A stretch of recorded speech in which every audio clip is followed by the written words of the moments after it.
Dumating na sa bayan ng Talacogon, Agusan del Sur ang labi ni Ateneo Blue Eagles student athlete na si Rene Baterbonia.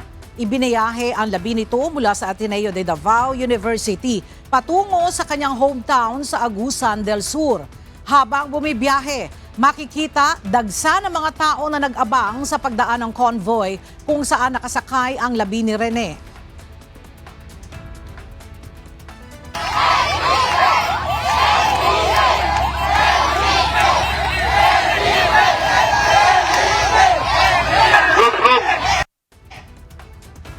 Magsisimula naman ang public viewing mamayang 1:00 ng hapon sa Talacogon Municipal Gymnasium.